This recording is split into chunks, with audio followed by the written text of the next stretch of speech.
This is the best book on language learning I have ever read. It's called The Loom of Language and it's by Frederic Bodmer, edited by Lancelot Hogben. That's a great name, Lancelot Hogben.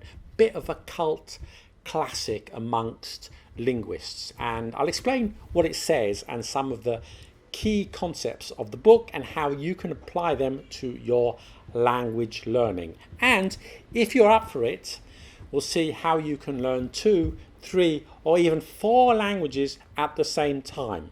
If you want to get hold of the book, it's long gone out of print. However, there are still some second-hand copies floating around somewhere on the internet, and I'll leave a link in the description. The book was first published in 1944, and the introduction is interesting because it says that the book had to be rewritten and condensed by Lancelot Hogben because paper was in short supply during the war, so they had to use as little paper as they could get away with. Writers have many obstacles facing them today, but a lack of paper isn't one of them, although maybe restricting the number of pages could sometimes be a good thing. If you know English, and I guess you do if you're watching this video, either as a native speaker or as a second language, then you have an advantage when learning other languages. And it's ironic that native English speakers have a reputation for being bad at foreign languages because we are in the best place to learn them. Let me explain. The English language is a mishmash of other languages. English is sometimes referred to as the bastard tongue because of its linguistic impurity. Next time you are abroad somewhere and you want to know if somebody speaks English, don't say, do you speak English? Instead, you could say, do you speak the bastard tongue? Okay. If it were a dog, English would be a mongrel.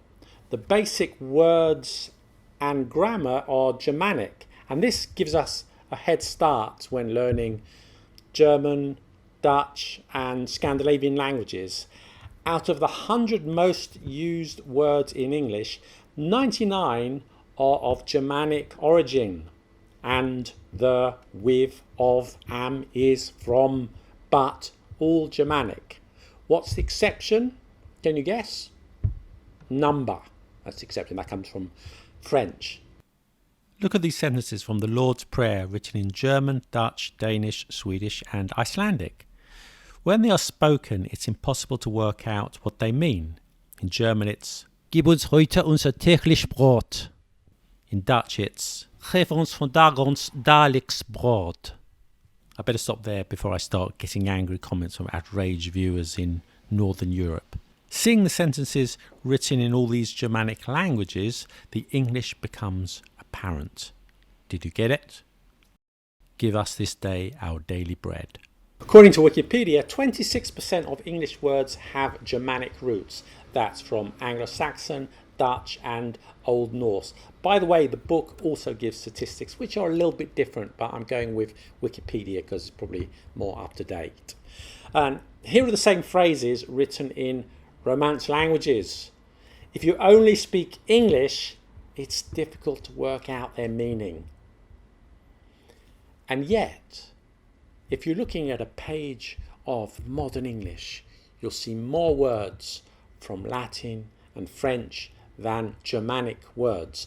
That's because of the Norman conquests, when French became the language of the court and thousands of French words, specifically words of French from Normandy and Picardy, mingled with the English words. But the arrival of French and Latin words did not stop with the Norman invasions. They continued and continued. The words were often of a different kind to the native English words. To simplify it, the basic words that the English peasants spoke were English, but words relating to law, science, business, culture came from Latin or French. Just as an example, let's have a look at some words for meat. The English peasants were in the fields with the animals, but the French aristocracy were at the table eating the meat. So in English, the words for the animals are Anglo-Saxon, but the names of the meat come from French. So cow, a good English Anglo-Saxon word. The word of the meat is beef, from French bœuf. Likewise, calf, the meat is veal, from French veau. Sheep, the meat is mutton, comes from French mouton. And pig, the meat is pork, from French pork. And deer, the meat of the deer is called venison, and that comes from French venaison. So a list of basic words in English would have lots of words of Germanic origin, but if we look at the vocabulary in English as a whole, we find that 29% of English words have Latin roots and another 29% have French roots. If you open a book in French, without knowing French, you immediately recognize a lot of the words. But it's not the same with German. You'll understand fewer words in spite of the fact that our most common words have Germanic roots. Although 58% of words have come from Latin or French, only 26% from Germanic languages. Interestingly though, you can write sentences using just Germanic words, but not with just words of Latin origin. Let me show you what I mean. Here's a quote from Winston Churchill's wartime speech. We shall fight on the beaches, we shall fight on the landing grounds, we shall fight in the fields and in the streets, we shall fight in the hills, we shall never surrender. Notice Churchill only uses one word of Latin origin, and that's surrender, which is from French. And that's because there are more basic words from German, while the fancy words come from French. For example, give is an everyday word that comes from Old English. Donate is from French. Not the same meaning. It's easier to make sentences using basic words.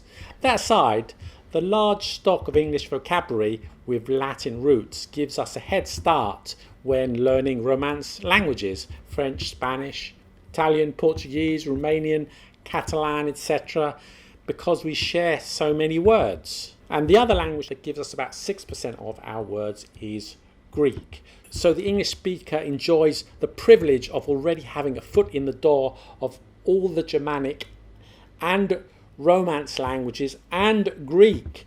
No other language speakers have such an advantage. Of course, English is not going to help you if you're learning an Asian language, for example. But for most European languages, yes, it is. So now I've shown you that we have an innate advantage. Let's move on to how we can go about studying. Bodmer says that how you study a language depends on what your objectives are. If you want to be bilingual, it's not going to be the same approach as if you want to have basic conversations, or you want to have a reading ability, or you want to read and write emails. Of course, Bodmer didn't talk about emails because they weren't invented in 1942. Let's say you want to become a proficient reader of one of these European languages. According to Bodmer, you start by learning the particles. So what are the particles? These are the linking words that do not fit in to the main part of speech. So we're talking about prepositions, conjunctions, adverbs of time. So in English, there would be words such as but, to, off, on, because, soon, always, before, yet, even. Why do we learn the particles? Firstly, because the meaning of these particles tend to be fixed. Secondly, you cannot guess the meaning of them. An adjective or verb, you can often guess the meaning when you come across them. Thirdly, and this depends on the language, but the particles make up about 30 to 40% of the text. Finally, there are not that many. Bodmer talks about around 180 particles for each of the main European languages, so you can learn them pretty quickly. If you're French, for example, and you're learning English, if you learn the particles, that's 30% of the language already. and words of French and Latin and Greek origin. That's another 60% of the English text, and you can already start to make out what is on the written page, and you've just learnt about 180 words. In the traditional way of learning a language, you start with the verb to be in English, then the verb to have. You use some verbs, some adjectives, some nouns, but Bodmer shows us that this is not the only way of learning a language, especially if you are studying alone. Next, he says that verbs are not so important. When English speakers study a European language, they spend far too much time with the verbs. Of course, as I said, if you're seeking to be bilingual, it's a different matter. You need to know how to conjugate the verbs, but not if you just want to read a text. So, for example, in French, we have the verb parler, to speak. Je parle, tu parles, il parle, nous parlons, vous parlez, il parle. There are different verb groups in French and long lists of irregular verbs, and this is a nightmare for people starting to learn French. And even for me, I've been in France for many years, I still don't know all the verb conjugations by heart.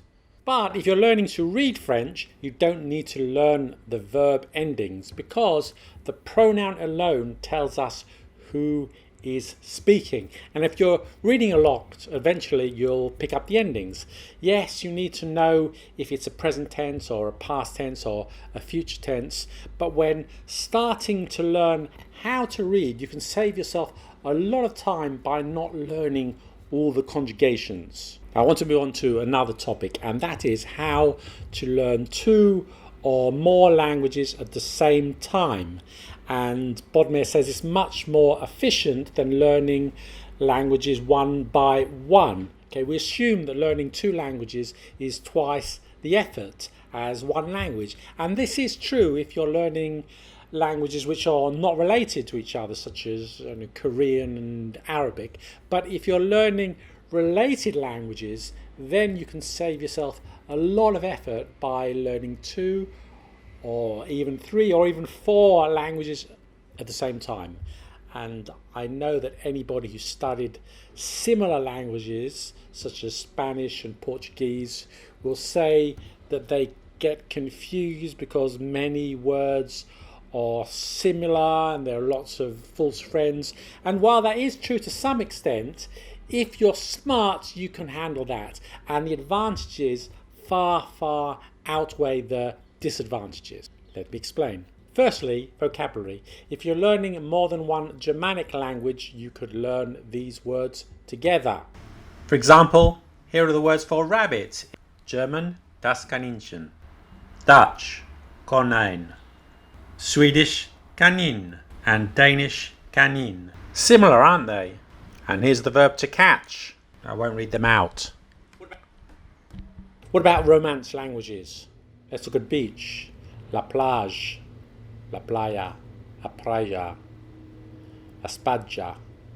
So with just a little bit of extra effort, you can learn up to 4 languages instead of 1. And Bodmer gives vocabulary lists for the Germanic languages, German, Dutch, Swedish and Danish, right at the back of the book. And there's another list for Romance languages, French, Spanish, Italian and Portuguese, side by side. But there is more, and here comes the clever part. If we know the history of a language and how a language has changed over time, we can work out and even predict the words that we don't know and to recognize them in the language that we are learning. Let me show you. If you see a circumflex in a French word, it usually means that in Old French it was an S, which is now lost. So the circumflex kind of mourns the S. To recognize the word in English, just add the S back in. So hôpital becomes hospital, hôte becomes host, hotel is hotel, and that's because we took the word hotel from modern French, not Old French. However, if you do put the S back in, you get hostel, a good English word. French words with an E accent, that's an acute accent, which precede T, P or C. What you need to do is convert that to an S and we start to see the English word. So, état becomes state. Éponge, sponge. Étranger, stranger or foreigner. And école, school. With German, we often see the D becoming a TH in English. For example, denken, think, Dieb, thief, etc. There are, of course, many more examples. What's really interesting is when you're studying more than one related language at the same time, with a knowledge of the history, you recognize words that seem completely unrelated. Let's look at an example from French and Spanish. Look at these two words, fait, in French, and hecho, that's Spanish. Both mean done in English, and they seem unrelated. But if we look closer, we see that that's not the case. First of all, many words from Latin that begin with F have changed to an H, a silent H in Spanish, while they've kept the F in the other Romance languages. So look at the word fava, or fava in Italian, or fava in Portuguese, and fev in French. It means bean, but in Spanish, the F becomes an H, aba. Likewise, farina becomes harina, and ferro, hierro, filio, hijo, folia, hoja, fumo, humo. Now from this list we see that French drops the final O or the final E in words from Latin. So facto becomes fe, dicto becomes di, etc. While other languages keep it. Meanwhile, the ending to or te in Latin can change to a cho or che in Spanish. Dicto becomes dicho, lacte becomes leche, and otto becomes ocho, nocte becomes noche. So that's why fe and hecho look completely different, but they originate from the same Latin word. Here's a challenge for you. Let's see if you can guess the meaning of a Spanish word, even if you don't know Spanish. Many Spanish words look different from those of other Latin languages because sometimes an extra sound or syllable is added. For example, nomine in Latin, which means name. In Italian, it's nome. But in Spanish, it's nombre. You add the B-R-E at the end. Likewise, you have legumbre, vegetable, sembrar, to sow. And you have hambre. What does it mean? If you know another Latin language, you can probably guess it. You change back the H to an F as it was in Latin, and then remove the extra syllable, the BR syllable that the Spanish like to add. So you get fame. And how do you say hungry in Italian? That's right, fame. There you are. Returning to Germanic languages, Bodmer talks about strong English words. These are common words that are very old that we use all the time, and they are also irregular verbs. But they are also found in most Germanic languages. Look at this chart. As an English speaker, you could learn these verbs in all four languages pretty quickly, I'd guess. And just by looking at this chart, you're thinking, yeah, I can read something or maybe say something in Swedish, German, Dutch and Danish. And I've just had a look at a little chart. So studying the origins of languages, being aware of the changes that have occurred over time for each language helps us enormously. Of course, there's a lot more to the book that I can cover in this short video, but I hope it shows you that studying 2, 3 or even 4 similar languages at the same time is not such a crazy idea. As I said, this only works for Germanic and for Romance languages. If you're studying 2 Asian languages, for example, you'll have to take another approach. Anyway, I hope you found it useful, and if you've got any tips of your own about learning languages, especially learning more than one language at the same time, then please leave them in the comments. We'd love to see them. And thank you for watching. Stay healthy. See you next time. Bye.